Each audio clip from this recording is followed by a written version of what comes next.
Greetings and a warm welcome back to the Both Sides Now podcast. Api, it's been a while since I've done this. The last time I did it, I think out of 6 times, I only got it correct twice. This is 观望东西，聆听左右. How was it? Better? We are so used to it by now already. Yeah. The last time we did this pod, sorry. If we did not correct it like for 2-3 years, we don't even need to try anymore. Yeah. Wow. The last time we did this pod was one rotation around the sun ago, and now, and we did it in person, side by side, face to face. Now it's both sides of the screen, both sides of the table, because Api is a guest on our show today. Alongside with Api is somebody very, very special. I've spent the last 2 weeks looking at the Kickstarter campaign, enjoying the first chapter of the graphic novel. We have got KJ, so Bob zooming in from Australia, and Api and KJ joining me today, zooming in from Singapore. Today our pod is all about Made-in-Singapore Wuxia. KJ, if I could start with you, if we could kick off with a quick introduction, I'd love to get your thoughts on this phenomenon which you've just created. As far as I understand, Made-in-Singapore Wuxia did not exist before. Am I right or wrong on this? All right, hi everyone. I'm Kang Jing, or KJ in short. I'm a graphic novelist or comic artist, comic creator from Singapore. And I started about maybe 4 to 5 years ago with my very first comic book called The World My Arena. And then, which is also like action-packed martial arts kind of story. And then this current story, the Wuxia story, called Zhao, together with Api and Alan on this project together with me. So as far as I know, I don't think there's any really Wuxia story that's been created solely by Singaporeans really like in Singapore, at least to my knowledge so far. But there are very successful Wuxia adaptations, comic adaptations by Singaporeans. I think the one that I'm aware of is called by Mr. Wee Kian Bing, romance, the Return of the Condor Hero. Sorry, 神雕侠侣. I think it was a very successful run in the 90s. And then they recently ran a Kickstarter, I think a few years ago, for this hardcover box set. So that is the adaptation from Jin Yong's 神雕侠侣. But other than that, I think I'm not sure whether Mr. Wee Kian Bing did something else. I think maybe sorry, I can't really remember, but I know he has a very successful run of some maybe Wuxia related kind of story. But I think that's about it. That's not a very popular genre of at least within the comic scene in Singapore. Yeah, that's fascinating to hear about. So thank you so much for joining in this podcast. The name of the podcast is Both Sides Now, and something that I think is worth celebrating is the idea that overseas-born Chinese thinking about China, and not just thinking about it, but creating content about it. So Api, you're the other side of the table now. So KJ, I just mentioned earlier, you've been working with him, and what's your role in this project? I was hired to basically edit the work and clean up the language, basically. But ended up, I got so involved in the whole project and got so invested in it that I ended up becoming co-writer on the project as well. So most of the dialogues that you would see in the graphic novel itself would be by me, and of course some of the bonus article at the end was also by me. So that's my involvement with this project. But the creator, the original story, and the idea is basically all Kang Jing, and I'm just there to make things look good, make things beautiful, texturally. So Kang Jing, the name of the central character, and with any great story, is the building of a character. Zhao Ming. The name means a lot to me in 2 ways. First, the name Zhao. I mean, the surname Zhao is the family name of my father's favorite character in the Sanguo series, Zhao Yun, Zhao Zilong. And then the Ming, that if I'm reading it correctly, pardon me, my Mandarin is not too great, is that Jing Zipang followed by Ming. Is that correct? My Chinese name has that Ming as well. That's the exact Ming. So that's something that's quite rare. I don't meet many people with that expression of Ming. So tell us more about your main character. How did this all come about? Your inspiration behind it. Right. So for the main characters, I would consider 5 of them, the whole family, as the main characters. The 5 so okay. Perhaps I think how it really came about in terms of naming and everything, or at least the entire concept is because I myself, my surname is also Zhao, of course. Oh. Yep. So I wanted to create, as in I've been a big fan of Wuxia genre. So I wanted to create my own Wuxia story. But where do I exactly start my story from? Or which, like for example, which era do I start it from? Or who should I write it around?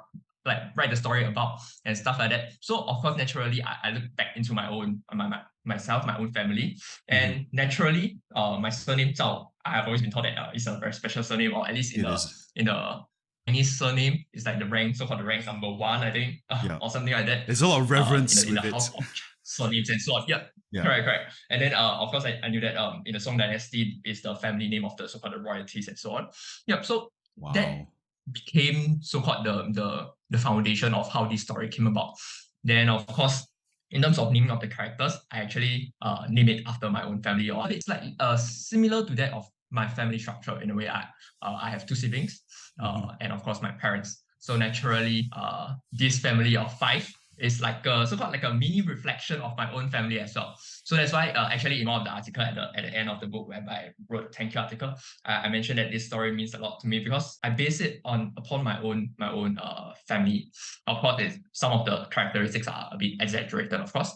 But pretty much that is how I came about. And of course, the naming wise is also very related to my own family's names. So for example, the second son, Zhao Jing, is in a way similar to my own name because I use a different Chinese character because there are so many Chinese characters. And of course, Zhao Ming came along in such a similar manner as well. Yeah. So that is how the names of the characters as well as how the concept of the story started growing. Yeah. Lovely. Well, thank you for sharing your insights. You've mentioned your love for wuxia. I have a very rudimentary knowledge of it. I was exposed to it. My dad used to read all the comics. Api gave me an education on it in a previous podcast. Can you tell us a bit more about the draw and the lure of wuxia? Would it be considered a genre, a style of literature? What's your relationship with it? I would say personally, I guess I was brought up watching wuxia, all the TVB, the Hong Kong TVB, drama yes, same.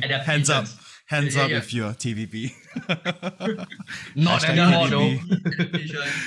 Yeah. And then there's of course the mainland China adaptations of all these wuxia popular stories. Yeah. And my name Kang Jing might trigger some thing within big wuxia fans, especially if they are Jingyong wuxia fans from the Legend of the Condor Hero, 射雕英雄传. Actually, the main characters, if you know, Guo Jing and Yang Kang, and that's pretty much how my name came about. Yeah, sorry, correct. And in fact, my parents were like watching the TVB adaptation of Condor Heroes from I think 1980s. Yeah, when they were having 83 or 86. Sorry, they replayed that. I'm not from 1980s. I'm not from 1990s. But you just have to make us feel old, right? My name, and of course, from, sorry about that. We're both from the 70s, you know. We're from a different still young. era. We grew up with Walkmans, cassette tapes. Anyways. Yeah, so naturally, when you know that your name came from a wuxia novel, then you start to get interested in it. So growing up, I started to watch all the different adaptations from, I think there was this 2006 adaptation, and subsequently there's more. My favorite was from the 2019 adaptation, can't remember exactly. 2017. Then of course I also went to read the original. Oh wow, you've went back to the source text. 2017 from. That was really good. That was wow. Correct. I went back to I read. agree with and of you. course, some Chinese is too tough for me, but I still have to. I really have to read it to understand everything. You're committed. But I agree with you. The 2017 version is like the best adaptation already. And they brought back the old opening theme for that show as well. Yes. Yeah, that's like nostalgia. Yeah, that was like a stroke of genius.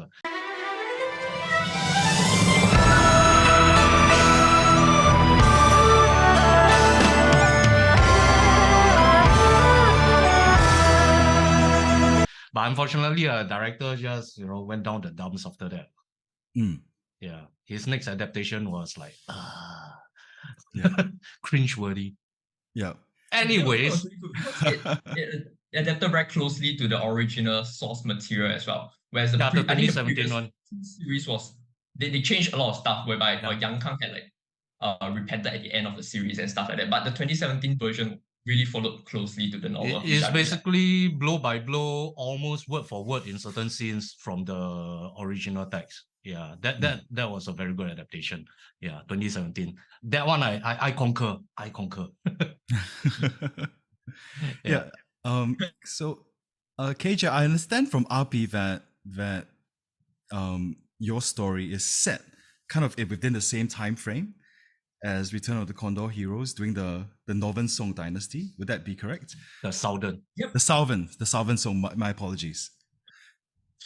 Yep. I think it's around the same region, but perhaps Zhao is set towards the tail end of it, whereby the Southern Song Dynasty, so-called the end of it, and then towards the Yuan Dynasty. Whereas, if I'm not wrong, the Condor Heroes were really set slightly earlier, whereby they were really defending against the invasion. I see. Technically, if correct me if I'm wrong. Yeah. Technically, let's hear from the history guy to put in the timeline. Zhao will be set roughly about 20-ish years after the end of the Return of the Condor Heroes. Return of the Condor Heroes, it ended around the time where Mongol Khan was invading China, sweeping down south, and they were stuck in Xiangyangchen. So Zhao is like after the Battle of Yamen, which is the final battle between Mongol forces and the Southern Song. And that will happen about 20-ish years after the end of Return of the Condor Hero. So yeah, just some useless trivia here. Thank you for the fun fact.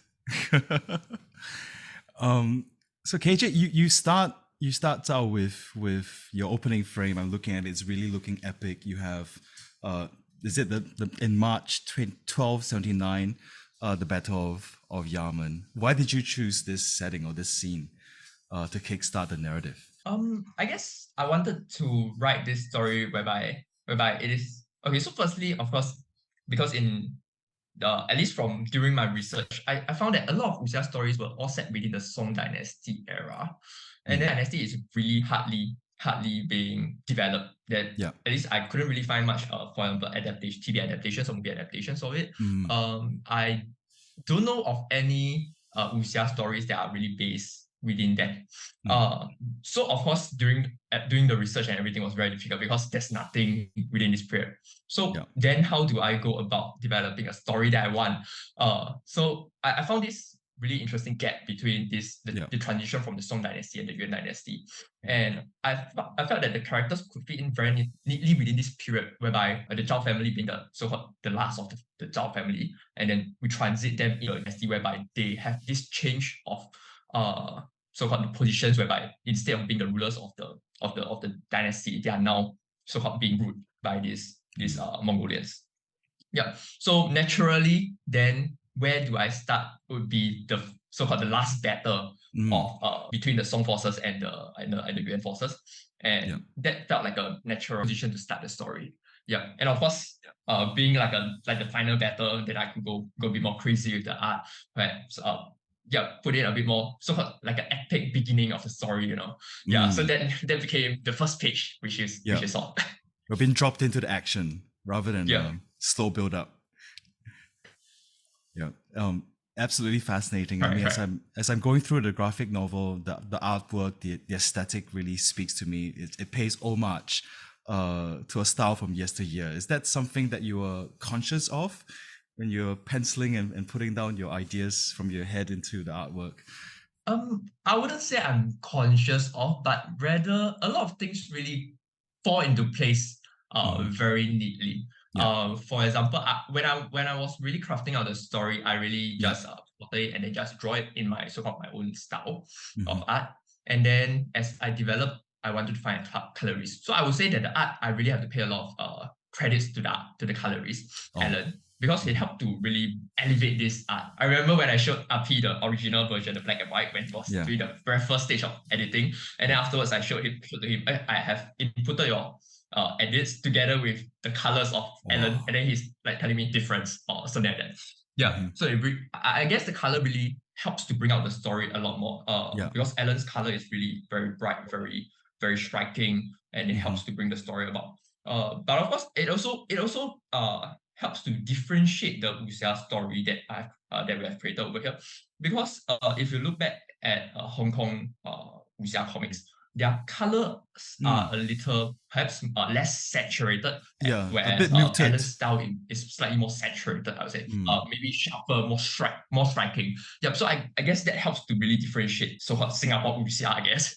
I like that, the signature. It helps to differentiate the story from the Hong Kong comics. So I guess that helps. Then so I would say it's not really a conscious thing to go for a particular style, but rather our own natural art style just mixed together and brought out a very I guess a good result.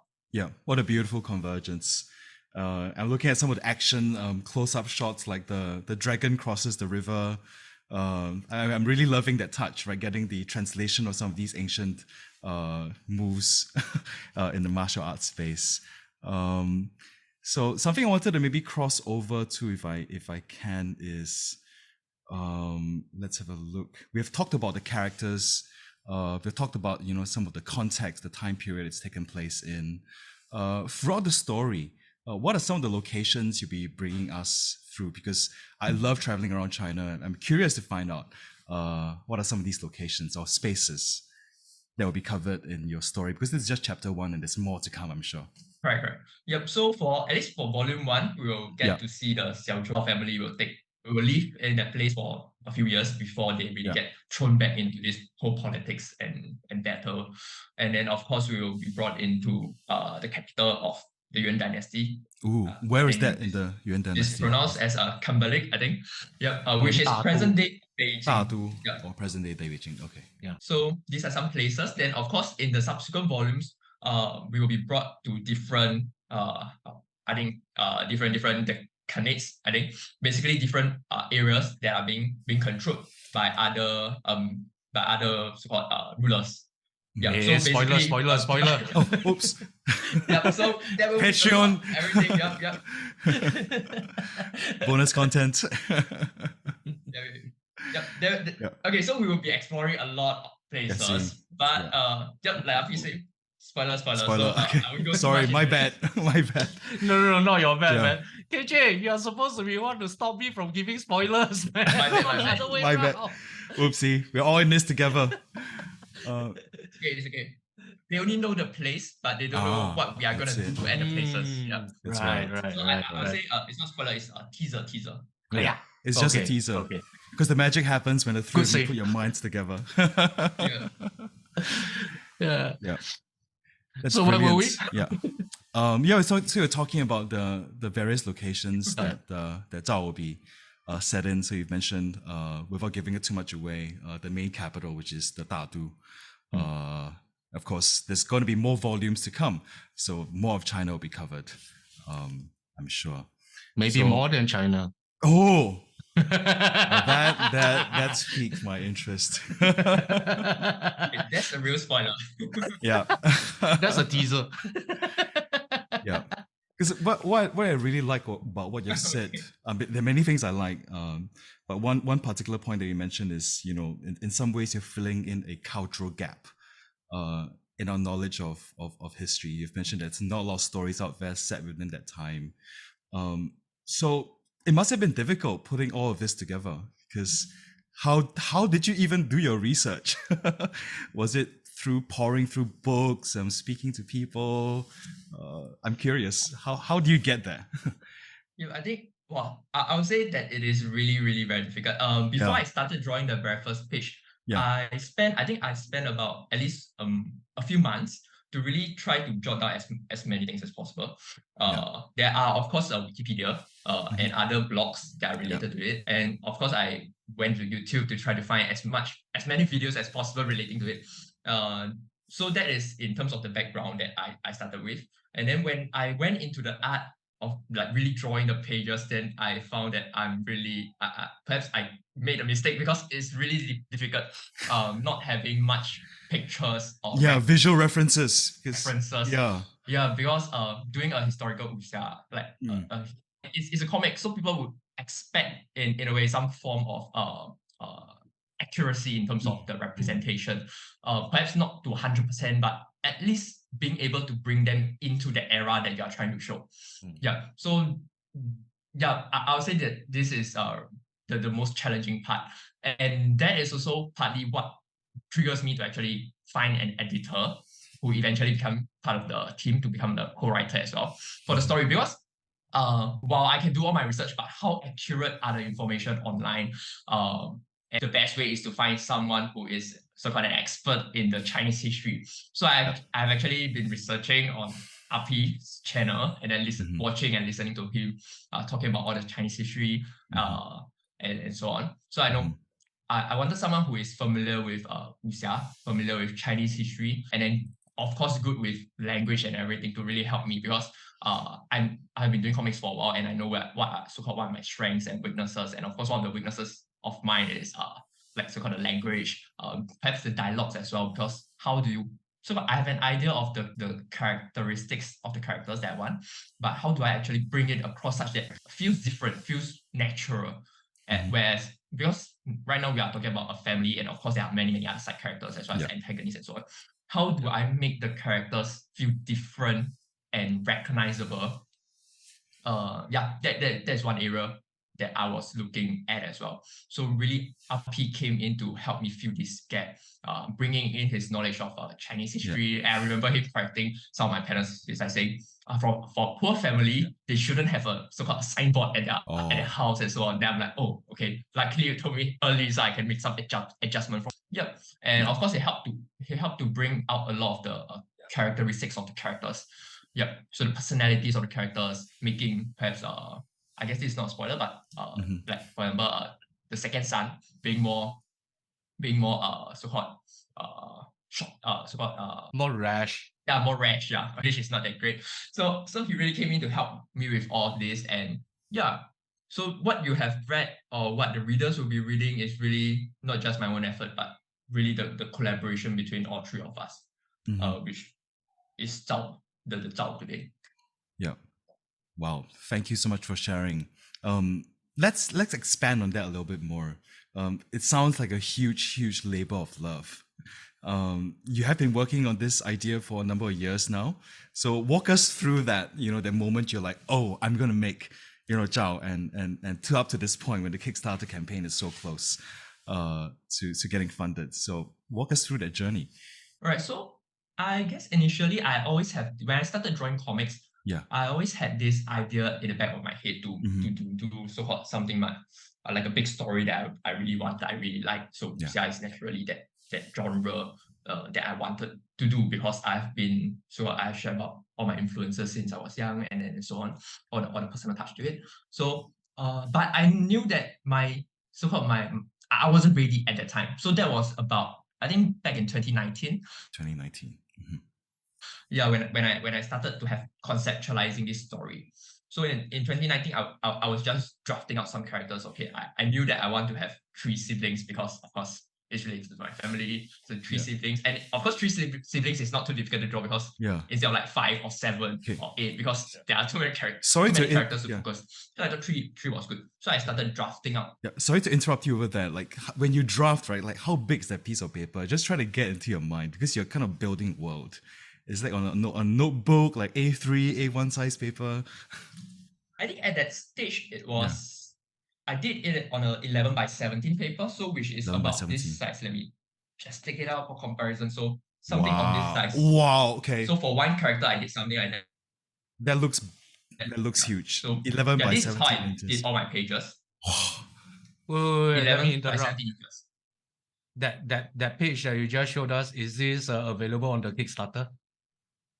Yes, it is. This one is which package is this one, bro? I don't think you have seen. Have you seen this page before? I don't think so, because this was originally my idea for the cover art, but I decided to change it up afterwards. But I'm still including it within the pages as one of the bonus materials. So this is so on this live stream, on this video, on this stream, you are able to see this special for the very first time. So wow. this you can the Kickstarter backers can buy this one with which package on Kickstarter? The original. Let me take a look. Is this the original you can interior? Get it from the original interior stage.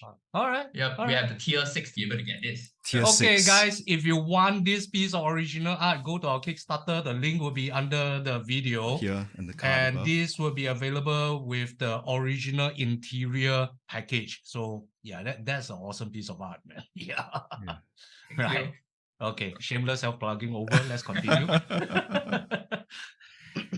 So that was that was a size which I did all the drafts for the characters. So I think I just did about 2 or 3, but I wasn't that happy with it at that stage. So I just kept it at the back of my mind. Someday I'm gonna do it when I'm really so-called with my art. Of course, art I'm still practicing and improving even at this stage. But I thought, why not just start now?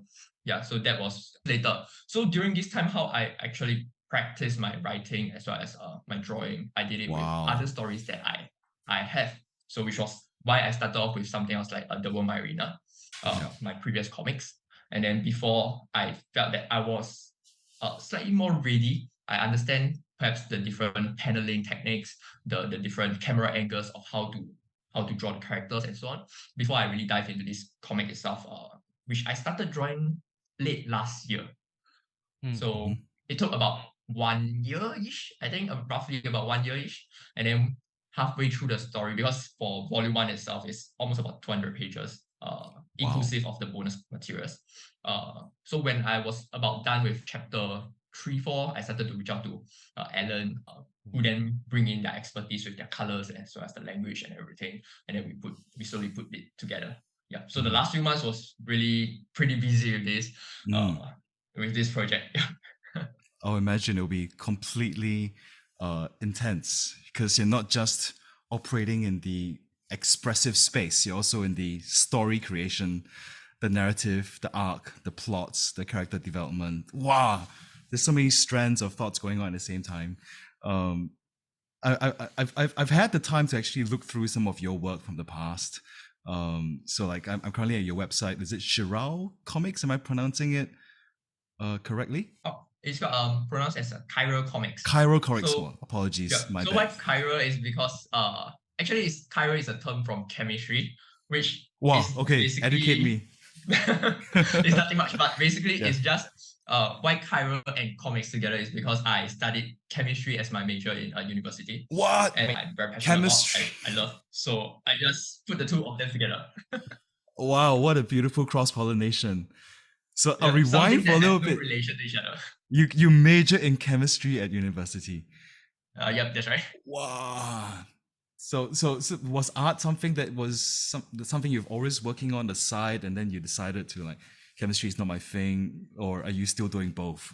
I guess for art wise, I have always enjoyed drawing since young. So it's like since young, I have always been exposed to anime, manga, and then I've drawing. So even at a very young age, I have been drawing my own comics. But of course, I can see that the Superman, I still have it now.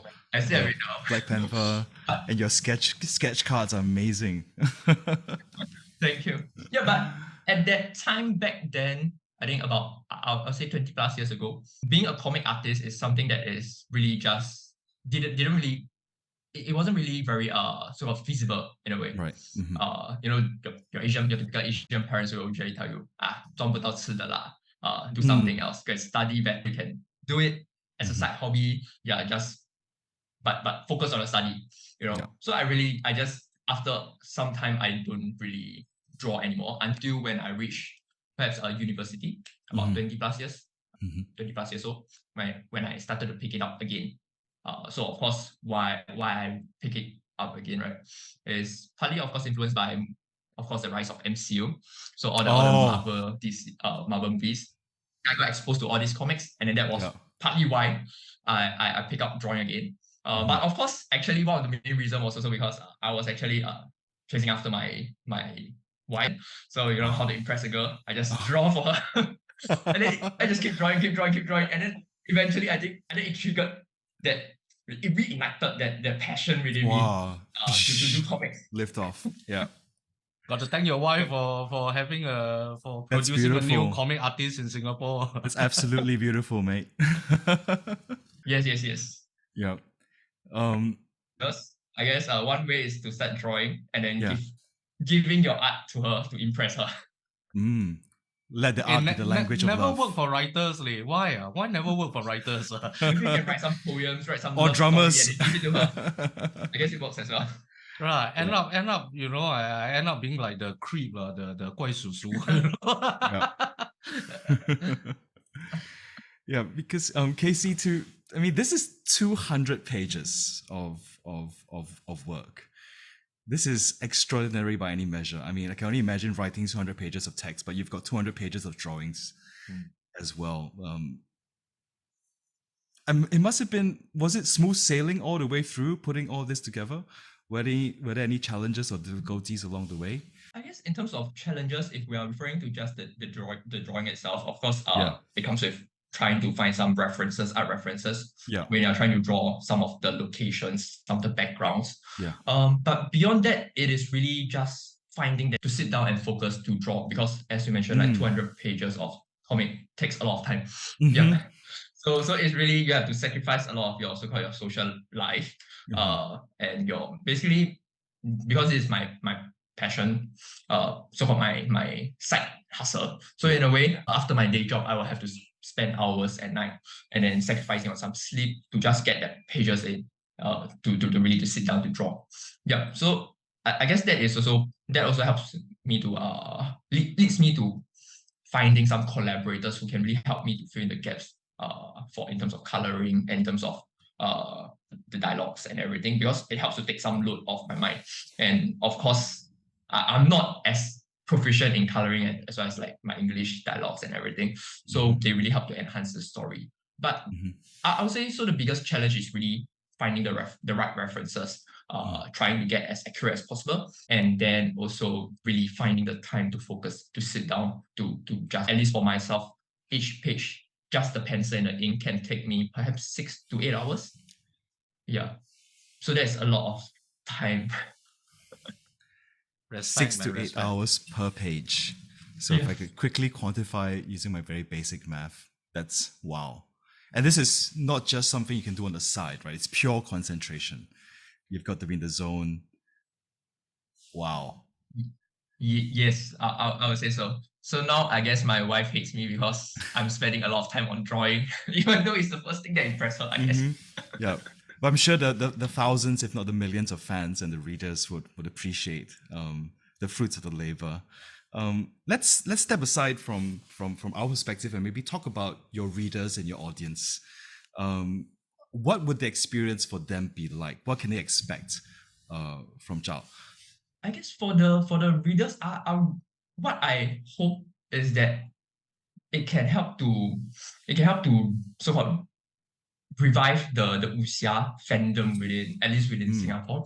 Because I guess within Singapore, the Wuxia fandom is, I'm not sure, but at least it's not really that hot a thing anymore. I know that there are a lot of web comics on Wuxia, Xinxia, everything that's online, but at least within my social circle, which is not big in the first place, but I don't really hear or see people enjoying Wuxia as perhaps in the past. Yep. So that's what I hope. That firstly is that they will be exposed to this genre, this Wuxia genre. And of course, what Zhao will bring to them is really not just action, but also a lot of very intriguing scenes, politics scenes within the royal court. And of course, very, very family, very personal kind of touch within the Zhao family, as well as all these interactions between the different so-called different groups of people, the different races from the Han and the Mongolians as well. Yeah, and of course, partly what I hope eventually is that someday, maybe down the road, people will be like thinking that Zhao Ming is actually a real historical character. Ooh. That would be the ultimate compliment, right? Like really the pinnacle of the pinnacle. But I think that this would yes. Yeah, it's like, oh, I know this history character, Zhao Ming, no longer Zhao Yun, Yeah, wow.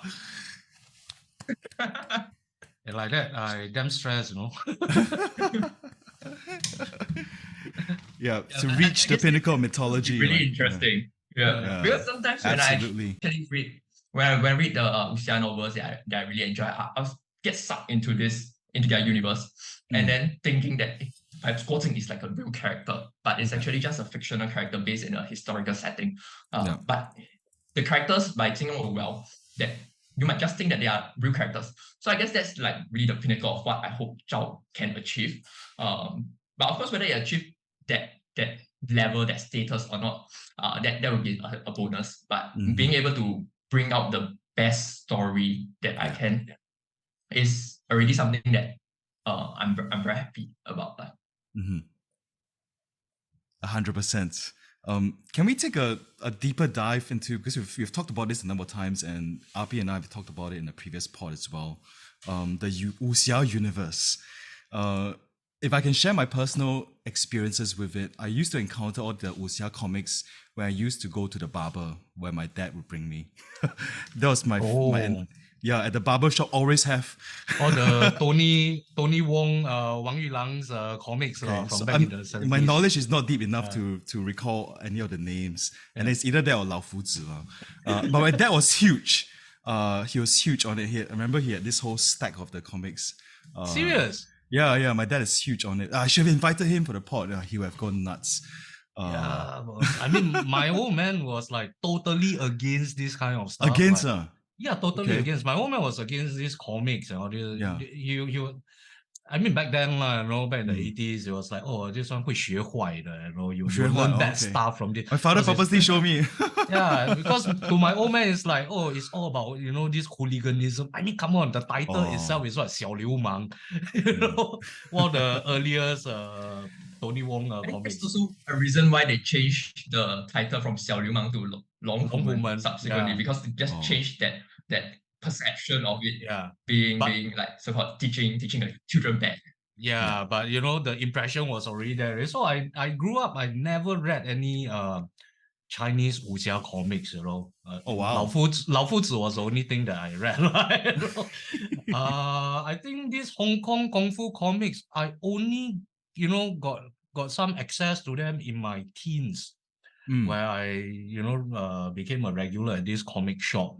Back then you could like spend 50 cents, take the comic book, sit on the table, and you read, and you can just keep going on for the whole day. I used to be stuck in the shop for a whole day reading comics that way. And that's when I start to know about, Tony Wong, about Ma Rongchen, Tianxia Fengyun, Long Hu Men, these kind of comics. But that's besides the point. Like you guys have it much better than me, man. You guys grew up with this stuff. For me, it's like 半路出家, Yeah. So how would you all describe the Wuxia universe? And maybe Api and KJ, I would love to get both of your thoughts on this. To somebody who's a lay person, if I'm interested in the genre, how would you describe it? Let KJ start first. Yeah, KJ. I was going to say let Api start first. How I would describe, it's actually quite difficult to describe. Perhaps because so to be honest, my exposure to wuxia is really not really towards comics when I was young, but rather the adaptations, the TV adaptations. The TV adaptations. So 射雕英雄传, 神雕侠侣, and all this. So the TV adaptations. So to me, the impression of wuxia is really perhaps a hero's journey. At least for I think for 射雕英雄传, and then set within a historical setting, and then he has to go through a lot of trials and tribulations to perhaps so-called to reach his goals. I guess that's not a very good representation of wuxia. But that's a brilliant breakdown of the skeleton. But I'm not really sure how to put it into words. I guess what KJ is trying to say is that I guess what KJ is trying to say is that it is a typical template or typical storytelling of a hero's journey, much like the old Greek mythologies and the old Greek myths and legends. So the journey is about finding their way home. Yeah, except that it has a very specific setting and background. As in, like, there must be martial arts involved. there must be heroism involved, which basically every story has almost, and it has to be set in ancient China-like background. I guess that's what you're trying to say, right, KJ? Yes, yes. Yeah. Okay. So apart from then on the pages, I have to edit your vocal text as well. Nah, just kidding, just kidding. And it's your turn now. Okay. The question is about the wuxia genre and the wuxia world, right? Yeah. So I guess we discussed this a bit, like, I don't know if it was offline or in the previous episode, but I think I brought up the point that Louis Cha or Jing Yong is basically the Eastern equivalent of J.R.R. Tolkien. Like, if you read any form of fantasy now, be it by Brandon Sanderson or George Martin or any of those great fantasy writers, you can't escape the world that Tolkien built. Your orcs, your elves, your trolls, your trollocs or whatever is all from that world. Same thing in the Eastern world. You cannot read any wuxia, modern wuxia. I'm not talking about the traditional wuxia, which has existed all the way from the Tang Dynasty, the Ming Dynasty. It has always been there. But when we talk about wuxia today, we're talking about modern day wuxia, which the movement was started by Liang Yusheng, Louis Cha, Jing Yong, Gu Long, these people in the 50s, if I'm not wrong. So it became a whole movement and genre. But now, even if you read a Tony Wong comic or you read a Ma Rongchen comic, you watch any wuxia film or tribute or homage, even Stephen Chow's Kung Fu Hustle, the movie, you see a lot of shadows of Jin Yong. Like, I can easily just tell people Xianglong 18掌, the 18 dragons subduing palms, and immediately people would know what I'm talking about. They might not even be wuxia fans, but they would definitely know what I'm talking about. I talk about Jiu Ying Zhen Jing, they will know what I'm talking about, So it is not just a genre anymore. It's like a world is on par with what Tolkien has built, like a connective tissue. It brings it all together. It's like an entire world. We're talking about Jianghu. Jianghu, that was my next question. Okay. Because Jianghu is a central concept, right? That's part of the wuxia genre, and how would you explain it? Because is it a set of laws, a set of common understandings? What is this idea of Jianghu, and how is that expressed in the graphic novel? Mr. Creator?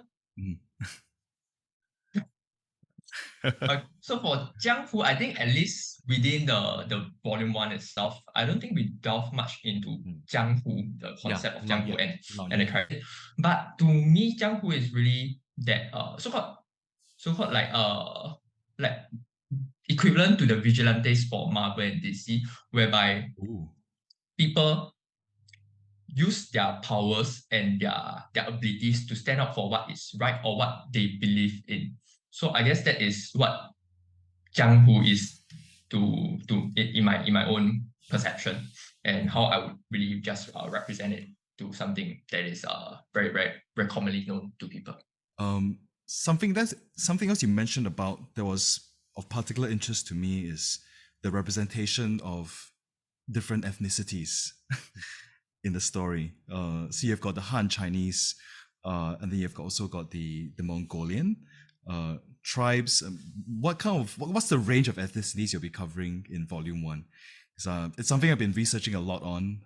For those of us who are not familiar, China is made of 55 plus 1 ethnicities. That's a lot. So you can't really describe China with one paintbrush. So in the context of the story, what kind of ethnicities will we be covering? I think for volume 1 itself, the main focus would really be between the Han Chinese and the Mongolian. So for volume 1, this is the main focus because we are transiting from the tail end of the Song Dynasty into Yuan Dynasty. And then basically the rulers of the dynasty change, not just in terms of the ruling family, but also the ethnicity group as well. Wow. So I guess it puts the family in a very, very interesting position because they were once the rulers and now they are being ruled. And then not just that, but they are also so-called living in an environment whereby they are no longer the dominant ethnicity, and how this so-called this interaction between the different ethnicity can bring about.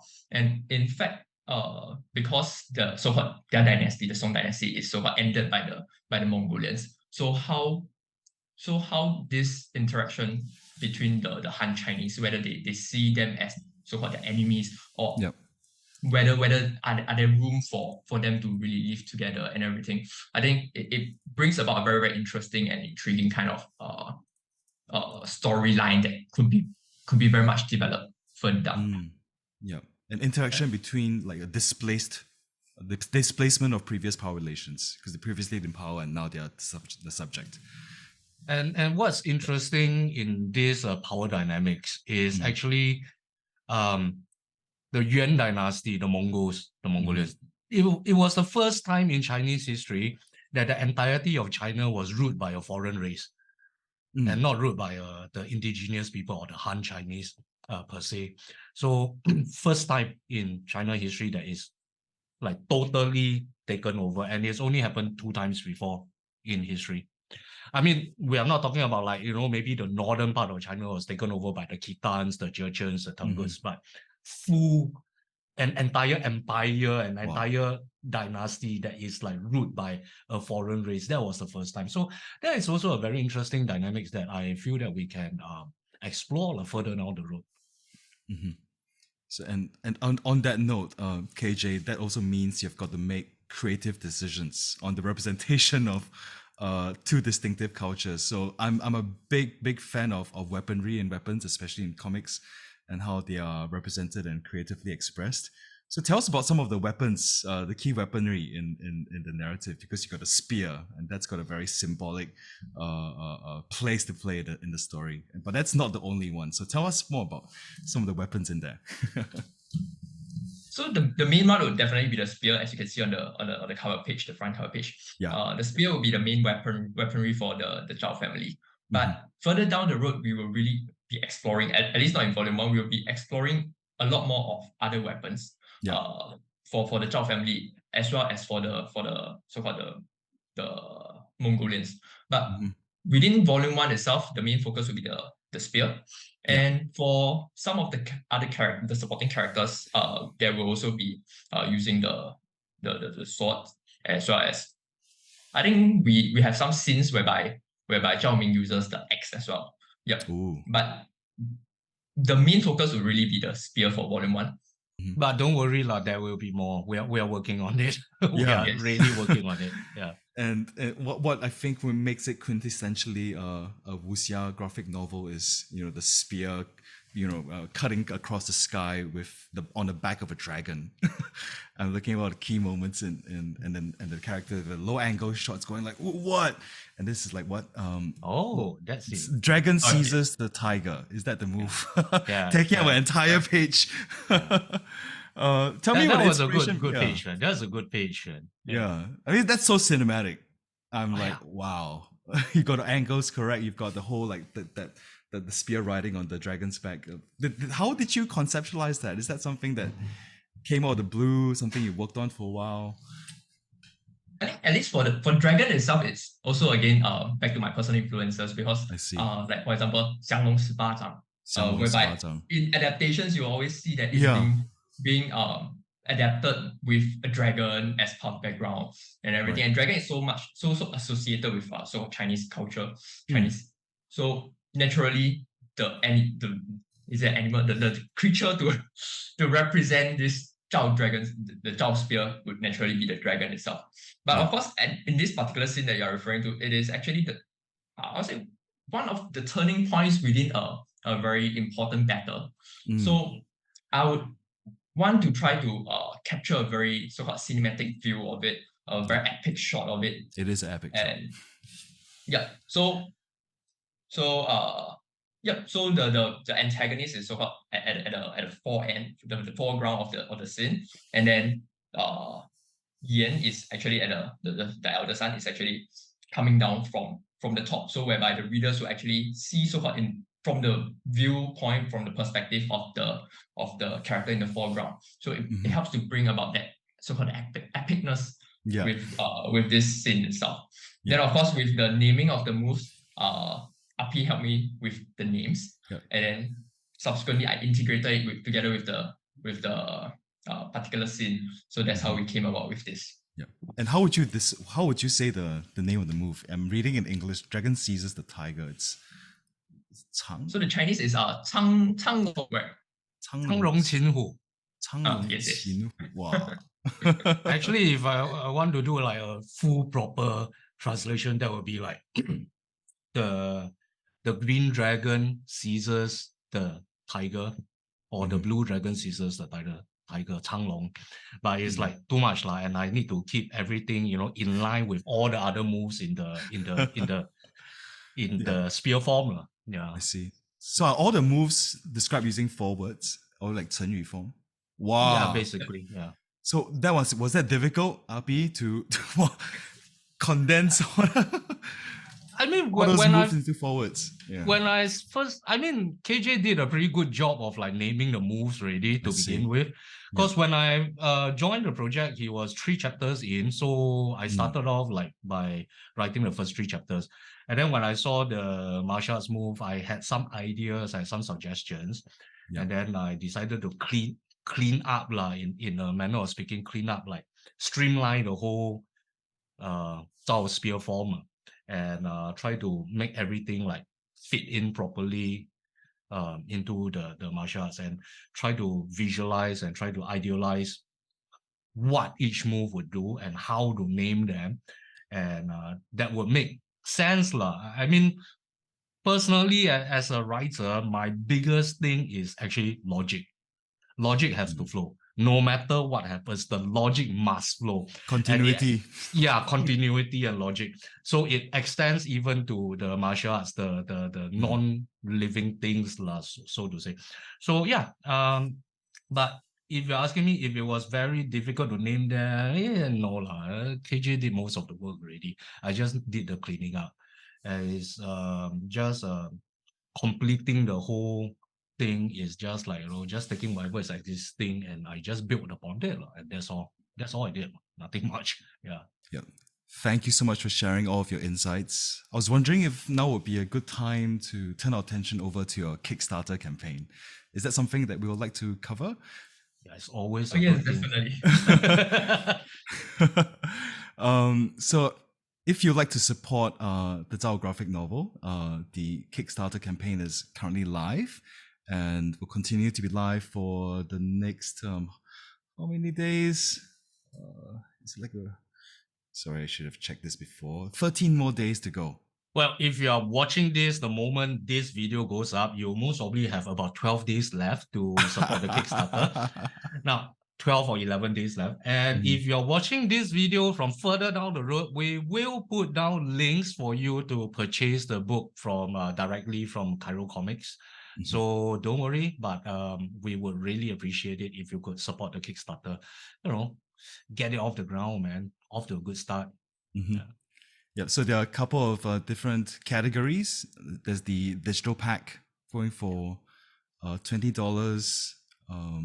There's the hardcover pack. I'm wondering which one should I get. I probably want to get the hardcover one so that I can read it with my son. Oh, hang on. There's a digital mega edition with the PDF plus Hall of Fame and including bonus content from KJ's previous work, the World My Arena, Volume 1 and Volume 2. That's for 55 Singapore dollars. And there's the hardcover mega. Am I looking at the rewards correctly? Yep, that's right. Including the 3 limited edition cards. And then original interior. Get the original interior, man. You'll get that piece of artwork. That one was the original cover, any right? Of the interior pages as well. Okay. Oh wow! So some of the interior pages have been sold out. Like the original mini is sold out. Okay, that's no time to waste. The original back cover is sold out. OMG! Right through to the original front cover, that's sold out as well. But still plenty of opportunities to support the work. And if you haven't already done so, please do support Singapore-made Wuxia. Pretty much a first. And wishing the team and KJ and Api all the best. I'll be looking forward to pledge my support soon. Thank you, sir. Yeah. Thank you, sir. So KJ and Api, if we need all the support we can get. We need all the support. Yes. So if I could maybe hand the time over to you all to have some final words to say to our readers and audiences, maybe starting with RP, and then we'll hand the time over to KJ to wrap up. RP, over to you. Well, like I say, we could do with all the support. And to my regular viewers, yes, I know. I've been gone for about a year. He's been working on this, guys. Part of the reason was this, but the usual series will be back. So I'm still trying to work out the time and everything. So yeah, we'll talk about it in another video. But please, if you can support this Kickstarter project, it is really a labor of love by KJ, by Alan, and myself. And to be honest, I never expected myself to get so invested in it over time. But it is what it is, and I'm really, really very honored and privileged to be part of this project. And really, you should and you must read this graphic novel. It is really something, right? Okay. All right. Over to KJ. All right. So so our as mentioned earlier, our Kickstarter is only left with about roughly less than 2 weeks time. And we are almost at towards the finishing line. But of course, even when we reach the goal before the deadline, hopefully you guys will continue to support, continue to share, so that we can actually bring it across the finishing line, and then we can perhaps even go into stretch goals, bring more rewards to everybody, and so on. So this project over here would basically be 200 pages worth of comics. There are 7 chapters within it, and it ends at a very, very sweet spot. And then we will then transit into volume 2 and volume 3 and so on. So this is a really good starting point for anyone who likes to read Wuxia. And a lot of Wuxia content, Wuxia novel, Wuxia comics and stuff like that are many of the times they are in Mandarin, in Chinese. Whereas over here we have something in English, and is I think one of the reviewers actually did, and he says that the English is perfect. So credits to RP. But yes, so it's I guess it helps to differentiate this story, this project with a lot of other Wuxia content. So if you are a fan of Wuxia, you definitely have to try it out. If you have not really been exposed to Wuxia, this is a good starting point as well. And in fact, what the lowest tier whereby you can get to read the comic is actually at the digital pack, which is just $20 Sing dollars. Which, if you are living in, for example, the United States, then the rates will be, of course, much more favorable for you. And if you are living locally in Singapore, then $20 can get you 200 pages of comics, and that is pretty worth it. But of course, if you want to have the physical touch, the physical comic itself, then the hardcover pack is for you. It is actually delivered free.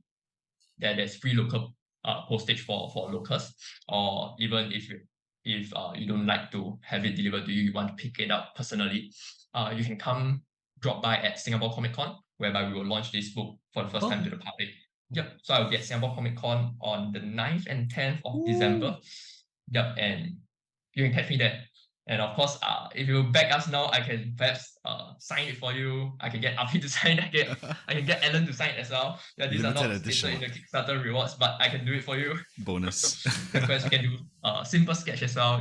And so on. So help us bring the project to success, and then hopefully we'll be able to do a lot more volumes to it for it. And then hopefully someday our children, our grandchildren will ask, is Zhao Ming a real historical character? And there you go. And there you have it. Made-in-Singapore Wuxia. Remember to support in the link down below and the card right above. Thank you so much for tuning in. Thank you so much, Api. Thank you so much, KJ. This is Bob signing off for now, episode 7 of the Both Sides Now podcast. Take care, everyone. Bye-bye. Till the next time.